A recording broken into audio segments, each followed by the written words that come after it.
Okay, I'm inside today, not by choice or design, but by happenstance. It wasn't forecasted, but we've got rain. It was raining all last night and this morning. So it's gray and cold and wet outside. So I'm going to take the opportunity to show what I've got going on as I finish my indoor, because I had an outdoor one, my indoor off-grid bathroom setup. It's simple: shower, bathroom sink, and a composting toilet. And you can do this really, really easily, really, really cheaply. And I'm going to show you how. Okay, so follow me. This is the first shipping container that I started working on. Let me go through here. And if I go to the far end of it, you can see where the bathroom would be located. So I cut that door, cut that window, added the sliding glass door to the back. I left the outer shipping door, the other one's pulled back, but just for protection. So if we have bad storms in here, I close up altogether and this thing is just airtight and watertight. Anyway, so here's the bathroom. Focus on the bathroom. That's the composting toilet. I'm going to talk about that. That's my sink. This is the on-demand heater. I'll talk about that.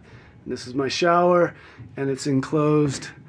There's a glass window, so lots of light comes in, another window up top. And then once this all gets enclosed,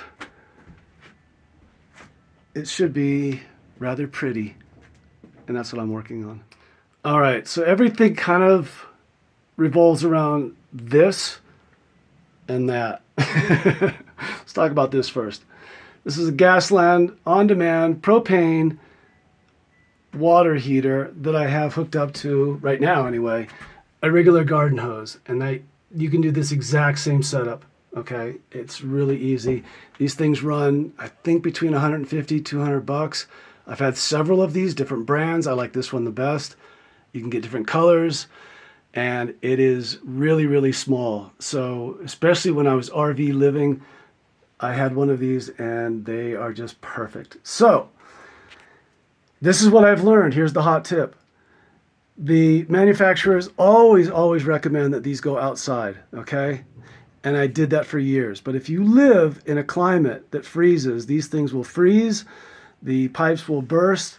Even if you drain it like they recommend before the winter, sudden storm or whatever, I've been hit and I've lost these. It just takes one storm, one good freeze for these things to break. And I have a boneyard in my old house of old on-demand water heaters. I like this one, but the thing is, bring it indoors. They are safe. I have metal all around, so it's, any kind of heat just bounces and reflects off the metal, the sheet metal.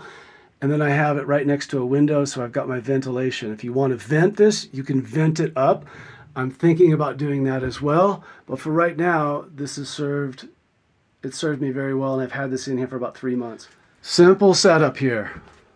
Underneath the water heater, again, I've got this is a regular garden hose hooked up. That's your water source.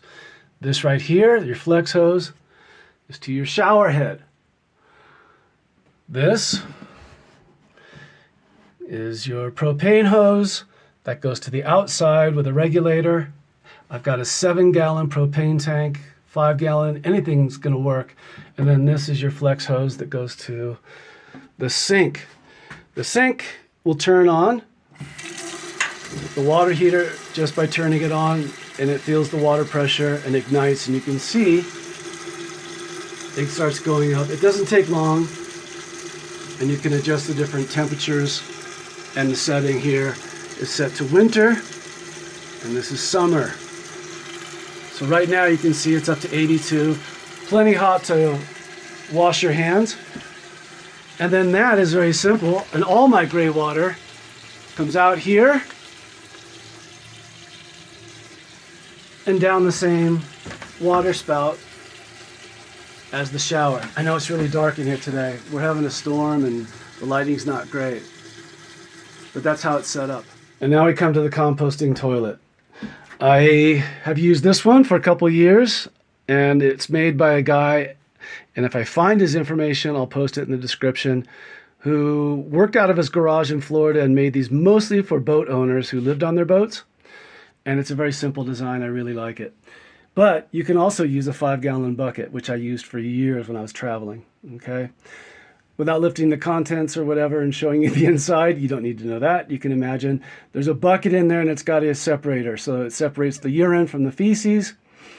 And then you close it. You add your medium, which I use peat moss. You can use animal bedding, sawdust. There's a number of different things you can use. I like peat moss. It starts becoming like soil almost immediately. So you put the contents, well, you deposit your contents, and then you add your medium, right? In this case, peat moss, and then close everything down and then crank it. And then it all mixes together. It sounds gross. It's not. You can't even smell it, I swear. And that starts the composting process. Okay. Again, I'm going to take advantage of a little break in the weather. Come outside. I know it's a mess. It's a constant construction zone around here, but it is what it is. I'm going to show you the compost heap. Here it is. So this is after about 7.5 months of just myself. That's what it looks like. I've got about 3-foot high rabbit fencing, wooden stakes. I made this just very, very simple process here, right? You empty the contents from the toilet. Okay, it's a little bucket. It's a 5-gallon bucket. You empty that. You clear out a little area. I won't do it now because I just did this little chore yesterday. It doesn't really look like anything, so what the hell? I'll show you. If you're grossed out, then too bad. It is what it is. If you look at the material down there, it's toilet paper and your own personal contents mixed in with the peat moss, and then I cover it with straw, right? And then I add all that together, and according to Joseph Jenkins, even though that the toilet separates the urine from the feces, he believes that the nitrogen in the urine helps the breakdown of compost. So I use Joseph Jenkins' technique. If you want to know, it's called the Humanure Handbook. It's an excellent book on this subject. I haven't read it in a while. I believe now this is full. I'm going to let it sit for at least a year. I think it might be 2 years, and then you can use it in your garden. Okay? But that's it. It doesn't smell. It's not gross in any which way. Okay? Like I said, I just performed this chore yesterday. There's no smell whatsoever, and it doesn't look or smell like a shit heap whatsoever. It's a compost heap. Very simple. Well, I said 5-gallon. This is actually a 7-gallon propane tank, and just a regular hose, with a regulator, going into my shipping container and to the on-demand hot water heater. Okay, super easy to do. Super, super easy. All right, so just to put it all together, review everything. I'm doing this rather quickly because I'm losing my light.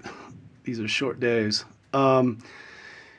Composting toilet, I just went through that. It's super, super simple. It does not smell. You don't have to add any kind of fragrances or anything like that to mask the smell. The peat moss does its job.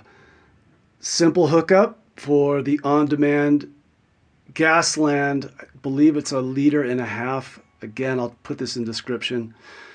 On-demand water heater, and that hooks up to your shower. Very simple. I'll just kind of show you how I have it set up. So if you're doing a shipping container, I don't have a wall. I like it open. So I just have my shower curtain closing up and acting as a wall on one side of the shower, and then another shower curtain enclosing it. And that way you have the privacy, you have all the water contained, but you also have this light coming in, and you can open it all back up. And because of shipping containers and their size, of course, you want to be economical and efficient. When everything's kind of opened up, I don't know, I just feel like there's more space. Kind of gives the illusion. Okay, so there you go. That's it. That's the setup. Super easy, off-grid bathroom setup, especially if you're living in a shipping container, if you're thinking about doing it, and you want to get the materials. I will try to track down as many of these materials and products as I can, put them in the description so it makes it easier for you. But basically, that's it. It's super simple. It's my cat. All right. I did this video because a couple different people asked me to do it. If there's any other questions on off-grid specifics, just drop me a message and I'll try to get to it and answer the question and give you a demo. Okay?